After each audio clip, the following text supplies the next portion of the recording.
나라가 위기죠. 이번 주에도 또 쐈습니다. 연일 이어지는 북한 핵미사일의 위협, 또 사드를 임시 배치했는데 중국은 이제 뭐 막하지요. 무역 제재 심하고요. 그리고 미국조차 이제 미국 우선주의 때문에 대미 수출에 비상이 걸렸다고 합니다. 안보도 펑크가 나고 경제도 펑크가 났는데 그럼에도 불구하고 이제 이런 것들은 뉴스에서 보는 것들이고 우리에게 피부로 와닿는 것은 경제 문제죠. 경기 불안. 최근 이제 10여 년 동안 제가 뭐 이분 저분 다 만나봤지만 경기 좋다고 얘기하시는 분을 한 분도 못 만나봤습니다. 뭐 계속 악화된다는 소리인 건지 아니면은 우리의 욕심이 더 커졌다는 소리인지는 잘 모르겠는데요. 어침대 덮친 격으로 이 국세 정세까지 도와주지 않고 그러니까 이제 사업하시는 분들은 벌써부터 내년 걱정을 하십니다. 말씀에는 돈이 돌지가 않는데요. 요즘에 정말 전쟁이 일어날지 어떻게 뭐 경제가 또 주저앉게 될지 불경기는 언제까지 계속될는지 저는 잘 몰라요. 목사가 뭘 알겠어요. 그런데 저는 이제 분명히 우리가 위기에 놓여 있다는 것은 압니다. 목사의 눈으로 판단할 수 있는 잣대가 있기 때문인데요. 목사는 목사의 눈으로 세상을 바라보는데 목사는 교회가 먼저 보이고 교인이 먼저 보입니다. 지금부터 얘기는 좀 극단적일 수 있고 속단적인 생각일 수 모르지만 뭐 제가 나누려고 하는데요. 제가 보기에는 교회가 위기고 교인이 위기입니다. 그래서 우리나라가 참 위태롭게 느껴져요. 먼저 교회가 더 이상 거룩을 추구하지 않는 것 같아요. 거룩보다 더 중요한 것을 찾았는데 바로 성장입니다. 때로는 거룩하기 위해서 성장하는 것을 잠시 접거나 양보해야 될 때가 있는데요. 정확히 말하자면 거룩해져야 정말 참 성장을 할 수 있기 때문이지요. 하지만 대부분 이 말을 유쾌하지 않습니다. 저조차도 뭐 그런 것 같아요. 연일 쏟아져 나오는 목회자에 대한 부정적인 기사들, 또 지탄의 대상이 되어버린 교회의 모습들, 결국 성장을 위해 거룩을 양보한 결과가 아닐는지 생각해 봅니다. 뿐만 아니라 교인이 위기예요. 교인들이 더 이상 기도를 하지 않습니다. 저는 아직도 기도하는 게 어릴 적 저희 어머니가 저를 등에 업으시고 새벽 기도를 데려가셨는데요. 말씀이 끝나고 나면 불이 딱 꺼지고 불이 꺼지자마자 부르짖는 소리들이 예배당을 채웠어요. 그뿐입니까? 이제 밤이 되면 예배당을 꼭 지키시는 이 권사님들, 우리 집사님들이 있으셨는데 정말 엎드려서 하나님 앞에 기도하셨어요. 엎드려서. 그런 분 정말 많았는데 요즘에는 어느를 가서도 이 모습을 찾아보기가 어려워졌어요. 심지어는 기도방이 있는, 기도실이 있는 큰 교회들을 찾아가기도 하는데요. 예전에 그 뜨겁던 그 기도실을 생각하고 갔다가는 굉장히 실망하게 됩니다. 왜냐하면 정말 기도하시는 분들이 없어요. 예전에는 기도를 열심히 할 뿐만 아니라 정말 예배를 사모했던 것 같아요. 주일에 하나님 정말 만나러 왔습니다. 하나님 만나러 주일에 예배 드렸어요. 교만한 말인지 모르겠지만 그렇게 목사님 말씀이 감동적이진 않았던 것 같아요. 그런데 성도님들의 아멘 소리는 정말 컸습니다. 뭐 도대체 아멘하지 말아야 될 얘기까지 아멘을 했으니까요. 그만큼 예배에 대한 사모함이 있었지요. 물어보면 그래요. 그래야 복 받는다고 여겼어요. 예배 잘 드리고 예배 시간에 하나님 만나야 복 받는다고 여겼습니다. 하지만 지금 우리의 예배는 많이 달라졌습니다. 설교가 많이 세련되어지고 성도들의 예배에 대한 생각들도 많이 높아졌어요. 하지만 감동을 원하지만 마음을 쉽게 움직이려 하지 않습니다. 더 좋은 예배, 더 좋은 교회를 원하지만 더 좋은 교인이 되려고 하지는 않습니다. 확실한 것은 교인들의 마음이 냉랭해졌다는 것인데요. 사모함이 점점 식어져 가는 것 같아요. 잘 믿지 않아요. 실망하면 포기하고 떠나기 십상입니다. 목사들은 이런 분위기 속에서 닮아가면서 누가 먼저 시작했는지 모르겠지만 열정적으로 헌신하려 하지 않습니다. 대충 면피하고 비난받는 것만 피하면 된다는 식으로 만족하는 분들이 의외로 많아지고 있어요. 예전같이 이런 국가적 위기의 상황에 놓인 적이 몇 번 있었었는데, 그때 제가 기억하는 건 교인들이 정말 뜨거운 목소리로 기도하고 하나님 앞에 회개했어요. 예배가 정말 뜨겁게 변화되었는데요. 목사로서 심히 염려되는 게 바로 이 부분입니다. 교회가 더 이상 위기에 반응하지 않습니다. 교인들이 더 이상 위기 앞에 움직이지 않습니다. 하지만 우리 압니다. 국제 정세를 잘 알고 또 정치적 상황을 잘 알지만 결국 정말 그러지 않아야겠지만 전쟁 나고 경제 위기가 IMF 같은 게 또 터지면 우리를 도와줄 사람이 있나요? 우리가 의지할 곳이 있었던가요? 우리는 그거를 잘 알고 있어요. 본문에서 우리는 이 위기 앞에 서 있는 사울을 만나게 되는데요. 그 역시 도울 리 없고 의지할 곳 없는 상황 속에 서 있었습니다. 그는 지금 블레셋 군대와의 전투를 앞두고 있는데 예전에도 싸워본 사람들이고 승리를 겪어본 적들이에요. 하지만 그는 지금 불안해하고 두려워합니다. 왜인가? 이 전쟁의 양상이 이전 모습과는 달랐기 때문입니다. 우리 함께 4절의 말씀을 같이 한번 읽어보도록 하죠. 시작. 블레셋 사람들이 모여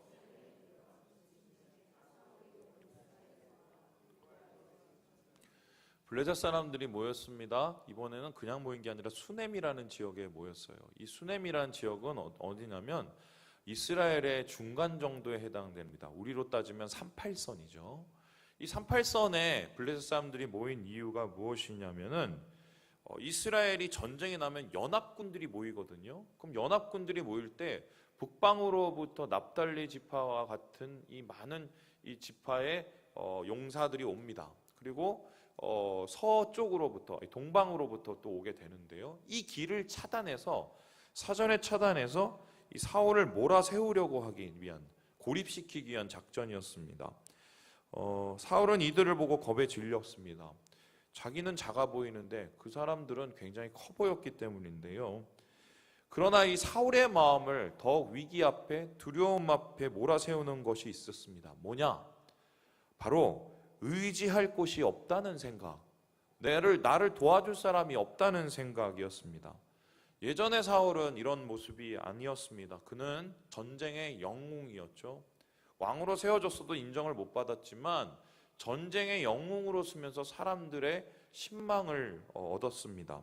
거대한 신장, 준수한 외모, 그리고 용맹함으로 무장된 사울은 전투마다 승리를 거두었죠. 사람들은 이스라엘을 지키는 위대한 왕으로 사울을 바라보았으며 심지어 그는 하나님의 영에 충만한 선지자라고까지 불리었어요. 그는 성령에 취해서 선지자들과 함께 예언을 하기도 한 사람이었습니다. 하지만 지금의 모습을 보십시오. 그는 선지자의 모습도, 성령에 충만한 사람도, 용맹한 사람도 아닌 그냥 겁쟁이에 불과합니다. 더 심각한 것은 사울이 영적으로도 완전히 마비가 되어 죽어버린 상태에 놓였다는 것입니다. 우리 함께 6절의 말씀을 같이 한번 읽어보죠. 시작. 사울이 여호와께 묻자오되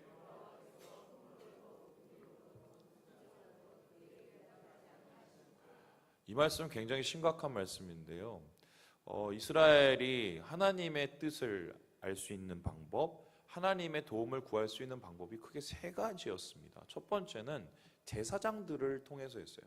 제사장들이 옷을 입었는데 에봇을 입고 그의 흉패를 걸치고요. 그 흉패 안에는 우림과 둠밈이라는 두 가지의 돌을 들고 들어갔어요.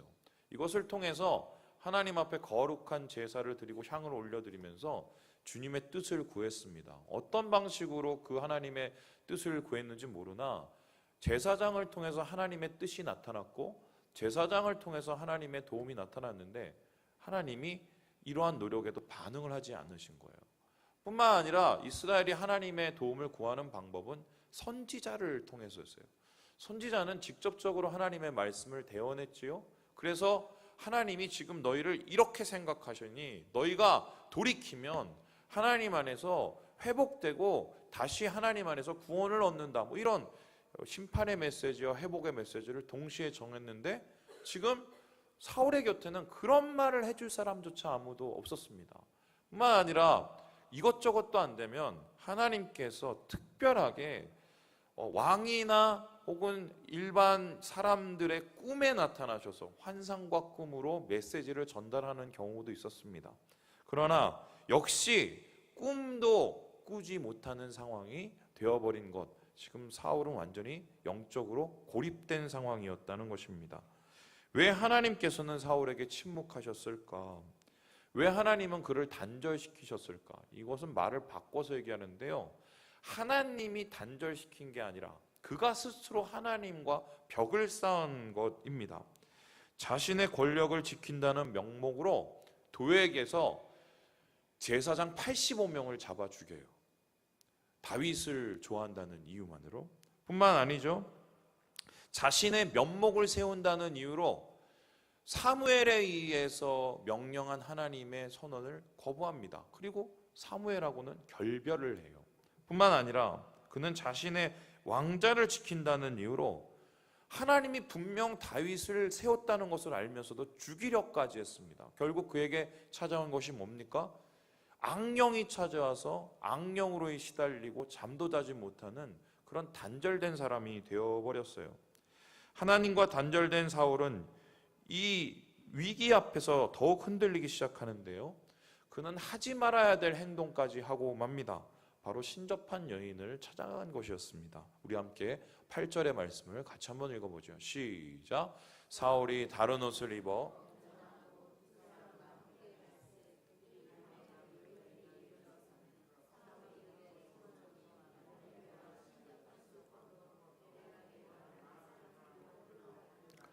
여러분, 이 상황이 얼마나 우스꽝스러운 상황인지 아십니까?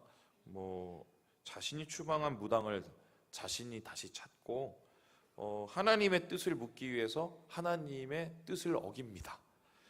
이것을 오늘날로 한번 비교해 보자면 좀 경망스러운 표현일지 모르지만, 대형교회 목사님이 목회가 잘 안 되고 문제가 생겨서 바바리에 선글라스 끼고 미아리 점집 찾아가는 거하고 똑같은 거예요. 그래서 거기에서 뭔가 방법을 찾는 이 상황인 거죠. 이런 말도 안 되는 일을 벌일 만큼 사울이 망가져 있고 영적으로는 앞뒤도 분간할 수 없을 만큼 엉망이 되어 버렸던 것입니다. 이스라엘의 첫 번째 왕 사울, 전쟁의 영웅 사울, 성령에 감동된 예언자 사울, 분명히 그는 그렇게 비상하던 자리였어요. 하지만 왜 이렇게 무너졌을까? 왜 사울은 이토록 비참하게 몰락하고 말았을까? 위기 앞에서 그는 왜 꼭 이렇게밖에 행동할 수 없었을까? 여러분, 반면교사라는 말이 있죠. 본이 되지 않는 행동, 다른 사람의 말을 통해서 내 자신 돌아보면서 도움을 삼는다는 뜻입니다. 오늘 우리가 본문을 살펴본 이유는 바로 이 반면교사로 사울을 삼기 위함인데요, 사울이 몰락한 이유를 찾아서 우리가 그것을 반면교사 삼아 우리의 위기를 어떻게 대처해야 되는지를 우리가 살펴보려고 하는 것입니다. 자, 그렇다면 우리 이제 생각을 해봅시다. 사울은 왜 그렇게까지 무너지게 되었을까? 사울이 몰락한 첫 번째 이유는 다름 아니라 돌이킬 생각보다 돌아갈 욕망에 빠졌기 때문입니다. 본문에서 찾게 되는 사울이 첫 번째 몰락한 이유, 그는 한마디로 하나님 앞에 회개하지 않았어요. 우리 함께 15절의 말씀을 같이 한번 읽어봅니다. 시작. 사무엘이 사울에게 이르되 내가 어찌하여 나를 불러 올려서 나를 성가시게 하느냐 하니, 블레셋 사람들은 나를 향하여 군대를 일으켰고 하나님은 나를 떠나서 다시는 선지자로도 꿈으로도 내게 대답하지 아니하시기로 내가 행할 일을 알아보려고 당신을 불러 올렸나이다. 여러분, 지금 사울이 사무엘을 불러 올립니다. 신접한 여인을 만나서까지 불러 올리는데, 사무엘을 불러 올리려는 것은 뭔가 그가 돌이키고 회개하고 하나님 앞에 나아가기 위함이 아니에요. 그가 원하는 것은 단 한 가지뿐, 위기 모면입니다. 위기를 모면하기 위해서 하지 말아야 할 일까지 서슴지 않은 것이죠. 지금 그는 자신의 상태를 다급하나이다, 그것도 심히 다급하나이다 라고 얘기하고 있는데, 여기서 이 다급하다는 말을 원어적으로 살펴보면 좁은 길에 있다는 뜻입니다. 위기의 길 앞에서 앞으로도 못 가고 뒤로도 못 가고 옆으로도 못 가는 상황에 있다는 것인 거죠. 하지만 생각을 해봅시다. 이 길에 누가 들어섰습니까? 스스로 자초한 것이고 하나님께서 그 길로 모르시는 것입니다. 하나님께서 좁다란 길로 사울을 모르신 이유는 그를 돌이키게 하시기 위한 것이죠.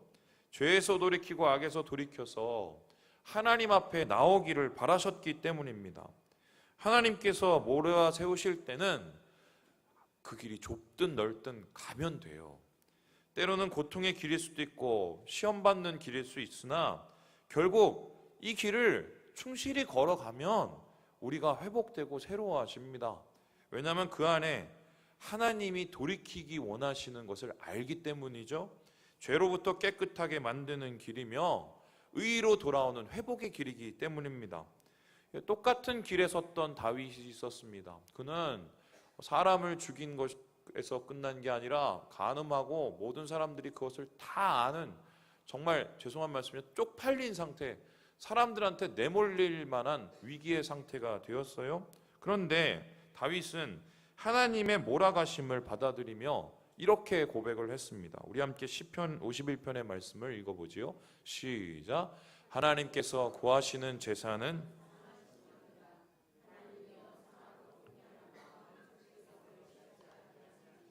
여기에서 상하고 통해하는 심령이라는 것은 찢겨진 마음이죠. 사울은 다윗과 같지 않고 이 찢겨진 마음을 하나님 앞에 보이지도 않았고 돌아가지도 않았습니다. 왜 그랬을까요? 그 이유는 돌이키는 것보다 돌아가는 것에 집중했기 때문입니다. 상황이 좋아지는 것은 바랬으나 영혼이 좋아지는 것에는 관심이 없었기 때문이죠. 그가 원하는 것, 위기만 모면하면 다시 내가 왕자로 돌아갈 거야. 죄 짓든 말든 난 거기서 살 거야. 이 생각밖에 없었던 것입니다. 여러분, 만일 여러분이 하나님이시라면 이 사울의 지금과 같은 상황을 어떻게 할 것 같습니까? 우리가 아이들 키우다가 아이가 원하지 않는 일을 우리가 할 때가 있었어요. 예를 들어서 우리 요셉이가 요즘 살을 찌는데 얘가 맨날 탄수화물, 이게 나 닮아서 그런 거죠. 거의 소세지, 햄 이런 것만 먹으려고 합니다. 그래서 제가 얘를 어찌되든 야채 채소를 먹이려고 억지로 먹입니다. 뿐만 아니라 요즘에는 무슨 게임을 안 하면 애들하고 어울리질 못한다고 그래서 엄마가 하루에 30분씩 게임을 하게 해주는데 집에서 문 닫아놓고 들어가서 나오지는 않고 거기서 쿵짝쿵짝쿵짝 하고 있어요. 심지어는 머릿속에서 책을 보면서도 게임 생각을 하고 있더라고요. 그래서 내가 그랬어요. 게임하는 걸 뺏어버렸어. 막 울고 난리가 났는데 그렇게 했어요. 그 이유가 뭔가요? 제대로 만들어 보려는 것, 제대로 교육해 보려는 것 아니었어요? 내 아들이니까. 사울을 좁은 길에 세우는 하나님의 마음이 바로 이런 마음이죠. 부모의 마음입니다. 제대로 되게 하기 위해서, 돌이키게 하기 위해서. 하지만 사울은 하나님의 마음을 이해할 수도 없고 받아들일 수도 없었습니다. 그냥 옛날로 돌아가는 것에만 집착을 했어요. 여러분, 위기에 빠진 이 나라가 고민해야 될 게 뭘까요? 그 쌍팔년에 그 좋았던 시절, 경제 부흥 시절, 뭐만 하면 되던 시절. 미국에는 그런 시절을 뭐라면 이 레이건 시대라고 얘기합니다. 레이건 시대로 돌아갔으면. 여러분, 우리가 이걸 지금 고민해야 되나요? 저는 진짜 고민해야 되는 게 경제 부흥이 아니라 영적 부흥이라고 생각을 해요. 만일에 타임머신이 있어서 어디로 돌아가시겠습니까? 물어보면 저는 목사라서 얘기하는 게 아니라 진짜 제 양심껏 예수님을 인격적으로 만났던 그때로 돌아가고 싶어요. 너무 많이 잊어버렸어요.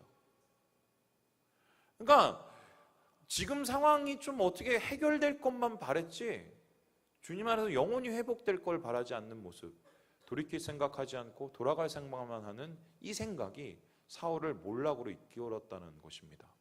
두 번째, 사울이 몰락한 이유가 무엇인가? 하나님이 아니라 사람만 바라보았기 때문입니다. 우리 함께 5절의 말씀을 같이 한번 읽어보도록 하지요. 시작. 사울이 블레셋 사람들의 군대를 보고, 여러분 사울을 따라다닌 평생의 말이 있는데 뭐냐면 두려워해서, 두려움이라는 단어예요. 쉽게 표현하면은 그의 모든 실수가 무엇으로부터 비롯되었냐면 두려움 때문에 비롯되었다는 것입니다. 길갈에서 사무엘 기다리지 않고 스스로 제사장이 되어서 하나님 앞에 성급하게 예배를 드린 것도 블레셋 사람들이 두려워서 그랬어요. 사람들이 도망갈까 두려워서 그랬어요.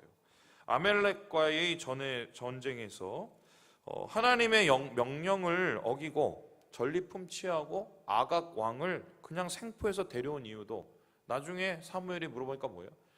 사람들을 두려워했기 때문입니다. 같이 나가서 전쟁에서 싸운 사람들을 의식했기 때문이에요. 심지어 그는 자기 사위인 다윗을 죽이려까지 했는데요. 그 이유가 뭐냐? 성경에 보니까 하나님이 그와 함께 있는 것이 두렵기 때문이라고 얘기하고 있습니다. 여러분, 믿음의 다른 말은 두려움이에요. 무슨 소리냐? 우리가 무엇을 두려워하는가가 결국 우리가 무엇을 믿는지와 연결되어 있습니다. 돈이 떨어질 것을 두려워하시는 분은 무엇을 믿고 사시는 건가요? 돈을 믿고 사시는 겁니다. 사람이 나를 안 좋아할까 봐 두려워하시는 분은 뭐를 믿고 사시는 분입니까? 사람 믿고 사시는 분입니다. 뿐만 아니라 권위가 무너질까 두려워하는 분들은 무엇에 얽매여 사는 분이에요? 힘과 명예에 얽매여 사는 사람인 거죠. 예레미야가 유대 백성을 향하여서 고발한 죄악은 이 두려움과 관계된 것인데요. 우리 함께 예레미야서 2장 13절을 같이 한번 읽어봅시다. 시작. 내 백성이 두 가지 악을 행하였나니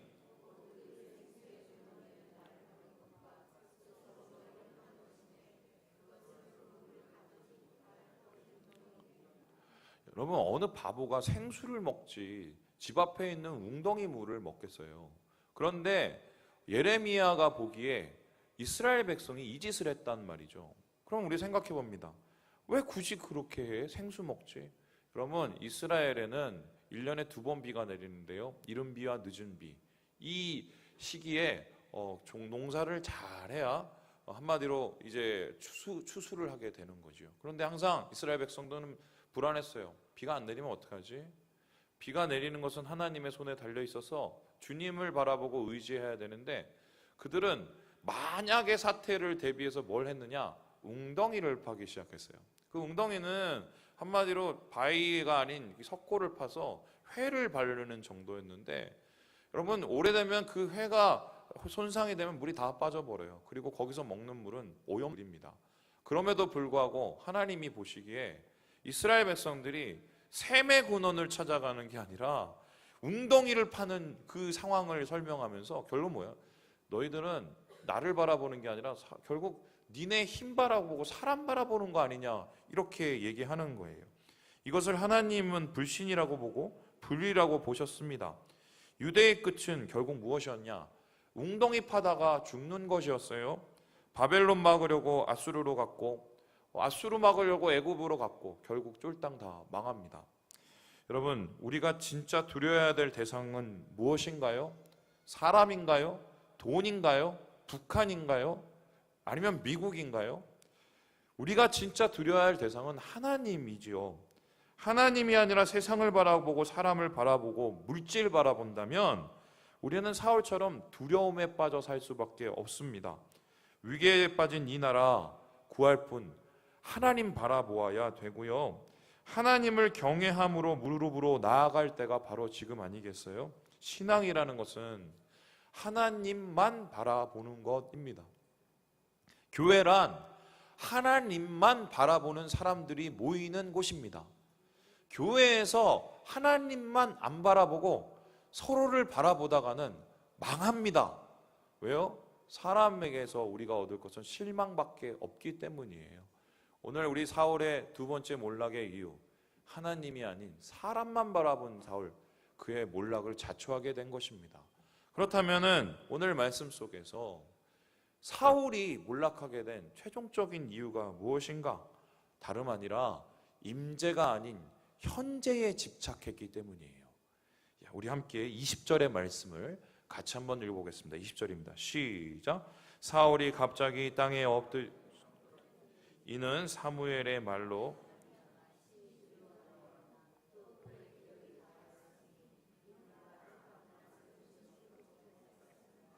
신접한 여인이 너는 내일 죽어 라고 얘기를 했습니다. 이 말에 사울은 싸워보지도 않고 완전히 무너져죠. 근데 이 부분이 참 신학적으로 좀 헷갈리는 부분인데요. 신접한 여인이 불러낸 그 귀신이 과연 진짜 사무엘인지 가짜 사무엘인지, 이거 뭐 여러 가지 의견이 많은데, 이게 진짜 사무엘이면 문제가 되는 게 뭐냐면, 그러면 하나님이 귀신을 통해서 역사하십니다. 이상해지죠? 이게 가짜 사무엘이면 문제가 되는 게 뭐냐면, 그러면 이 사무엘에 의해서 쏟아진 어떤 심판의 말씀들을 훼손되게 돼요. 맞는 말을 하거든요. 그런데 저는 이제 후자의 견해에 따르는데요. 왜냐하면 그 결과를 보기 때문이에요. 신접한 여인의 말을 들은 이 사울이 결국 어떻게 됐나요? 와, 그러니까 내가 회개해야겠구나. 그러니까 내가 하나님 앞에 다시 나아가야겠구나. 내가 왜 이렇게 살았지? 이렇게 자기 자신과 가슴을 쳤나요? 아니죠. 다 끝났네? 나 끝이야. 주저앉아 버렸어요. 한마디로 절망하고 좌절에 빠진 것입니다. 사울이 하나님 앞에 매달리지 않고 좌절하고 맥없이 무너진 이유, 뭐 현실 바라보고 끝이네? 쟤네들 쳐들어오네? 어떡하지? 현실만 바라보았기 때문이에요. 여러분, 똑같은 멸망의 메시지를 듣고 다르게 반응한 사람이 있어요. 그 사람이 누구냐? 바로 하박국이라는 사람입니다. 하나님이 하박국에게 선언을 하시고 예언을 하셨어요. 니네들 이제 전쟁 난다? 어떻게 전쟁이 나느냐? 엄청난 애들이 몰려온다. 엄청난 애들이 몰려오면 아마 이제 끝장이 날 거야. 어느 정도로 끝장이 나느냐? 나만 아는 게 하나도 없을걸? 이렇게 얘기했어요. 이 얘기를 들을 때 하박국이 심히 떨렸어요. 자기 자신의 상태를 뭐라고 했냐? 뼈가 떨릴 정도로 괴롭다고 얘기했어요. 그런데 사흘과 같이 두려워하고 다가올 현실이 너무 괴로웠지만 하박국은 거기에서 끝을 내지 않았습니다. 그는 이렇게 하나님을 노래했어요. 우리 함께 이 하박국 3장 말씀 같이 한번 읽어봅니다. 시작. 비록 무화과 나무가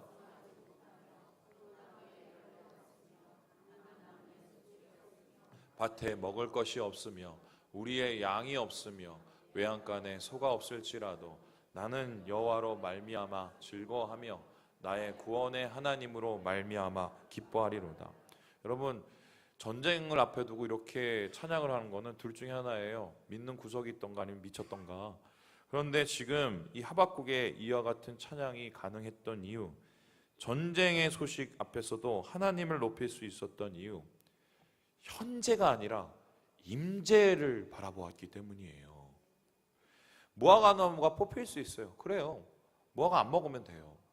포도나무가 황폐하게 될 수 있어요. 포도 안 먹고 살면 돼요. 양이 없어져서 다 뺏길 수 있어요. 양꼬치 안 먹으면 돼요. 또 소가 다 사라져서 뭐 더 이상 밭을 못 갈 수도 있어요. 내가 그냥 쟁기 들고 나가면 돼요. 그런데 하박국이 그럼에도 불구하고 도저히 놓칠 수 없는 한 가지, 하나님 다 좋은데요, 하나님만 계시면 됩니다. 하나님만 계시면 최악의 현실 속에서도 내가 이겨낼 수 있습니다. 나는 현재가 아니라, 무너지는 현재가 아니라 변함없는 하나님의 임재를 바라보겠습니다. 그는 이 마음으로 하나님 앞에 다시 서게 되는 것입니다. 여러분, 하나님께서 우리와 함께 하신다면 재앙 속에서도, 사망의 골짜기 속에서도 우리는 찬양을 부르면서 갈 수 있습니다. 왜인가요? 결국 하나님은 우리를 지키시니까. 결국 하나님은 우리를 포기하지 않으시기 때문입니다. 이 희망으로 견디는 건데요, 하박국은 이 희망을 뭐라고 얘기하느냐? 믿음이라고 얘기해요. 믿는 자, 의인은 믿음으로 말미암아 견뎌낸다고 말을 하고 있습니다. 저는 요즘에 절망적인 상황 속에서 탄식하는 교우들을 많이 만나게 돼요. 듣고 있으면 마음도 힘들어지고요. 도움이 되지 못하는 것 같아 답답합니다. 그래서 무슨 생각까지 하고 돌아오냐면 차라리 내가 목회를 하지 말고 사업을 할 걸. 그러면 뭐 이렇게 말로 도와주는 게 아니라 뭐 돈으로도 좀 도와주고 사업을 할 수가 있을 텐데 뭐 이런 생각, 어리석은 생각까지 하죠. 그런데 이런 말을 꼭 전하고 싶어요. 우리가 떡으로 사는 사람들인가요? 우리가 떡 먹고 사는 사람들이었나요?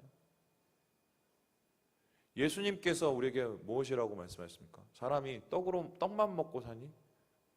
우리는 하나님의 말씀을 먹고 사는 사람이라고 얘기했어요. 그 말씀이라는 것이 무엇입니까? 바로 우리와 함께 하신 임재에 대한 약속, 우리를 회복시키시고 지키신다는 하나님의 약속, 그거 믿고 살아가는 게 신앙인이에요. 여러분, 진짜 중요한 것은 지금 피곤한 현재가 아니라 이 속에서 함께 하시는 하나님의 임재였어요. 여러분, 제가 두 번째로 타임머신을 타고 돌아가고 싶을 때가 언제인 줄 아세요? 중국 사역할 때였어요. 그 중국 사역할 때 제가 별의별 일을 다 당했어요. 무슨 뭐 청소년 사역을 하니까 저보고 뭐 원조 교제한다고 그래요. 그리고 또 뭐 탈북자 사역을 하니까 저보고 무슨 뭐 다른 흉계가 있다고 얘기를 해요. 또 심지어는 뭐 그 중국 그 조선족들 사역을 하니까 조선족들하고 붙어 먹었다고 얘기를 해요. 맨날 욕만 먹고 살았어요. 욕만 먹고 살았어요. 심지어는 너무 답답해서 집에서 혼자 기도를 하고 찬양을 하는데 옆집에서 이렇게 두드리면서 계속 치더라고요. 조용하라고. 나중에 알아봤더니 그분이 선교사셨어요. 여러분, 진짜 답답했거든요. 열매도 많이 보이지 않는 적도 있었어요. 근데 제가 그때를 추억하는 이유가 뭔지 아세요? 하나님이 계셨어요. 정말 힘들었는데 하나님 이름을 부르면 거기 하나님이 계셨어요. 내가 괴로워서 눈물을 흘리면 그 눈물을 보시는 하나님이 거기 계셨어요. 산과 같으신 하나님, 여전히 거기에 계시는 하나님, 그것이 있었기 때문에 제가 그 시간을 추억하고 아름다운 기억으로 남아두게 되는 거죠. 어제 말씀을 준비하면서 하나님 앞에 기도를 했습니다. 하나님, 내일 설교 잘하게 해주세요. 이렇게 기도를 했어요. 제가 그런 기도 자주 하거든요. 근데 하나님께서 갑자기 저한테 마음에 이런 말씀하셨어요. 성민아, 너는 정말 설교를 잘하기를 원하니? 성도들이 변화되기를 원하니? 제가 뭐라고 대답했을 것 같아요? 하나님, 설교를 못해도 되니 교인들의 마음이 변화되게 해주세요. 제가 원하는 건 교인들의 심령이 살아나고 임재 가운데 다시 서는 겁니다. 제가 어제 하나님 앞에 그렇게 기도를 했는데요. 그랬더니 주님께서 저한테 그런 말씀하시더라고요. 그러면 영혼을 위해서 기도해라. 한 사람 넣고. 그래서 제가 새벽까지 한 명 한 명 이름을 부르면서 하나님, 주님 만나게 해주세요. 이렇게 기도했어요. 여러분, 다른 것 다 포기하셔도요, 임재는 포기하지 마세요. 돈 좀 못 벌면 어때요? 애가 좀 말썽 부리면 어때요? 너무 내가 자신 있게 얘기를 하나요? 지금 나라가 지금 위기 속에 있으면 어때요? 죄송한 말씀인데 하나님의 임재만 확실하다면 이겨낼 수 있어요. 승리할 수 있어요. 우리가 진짜 주님 앞에 구해야 될 것은 하나님이 나와 함께 하시는 그것, 현재를 이기는 임재를 우리가 붙잡는 것입니다. 말씀을 마치려고 합니다. 주님의 임재를 사모하는 사람은 절망 속에서도 일어날 수 있습니다. 임재를 사모하고 하나님 바라보고 다시 주님 앞에 나아가면 우리의 위기는 기회가 될 것입니다. 지금의 위기를 주님을 참는 기회로 삼았으면 좋겠어요. 하나님은 우리를 통해서 하나님의 이름을 구하는 자들에게 회복과 은혜를 주시기를 원하십니다. 함께 기도하겠습니다.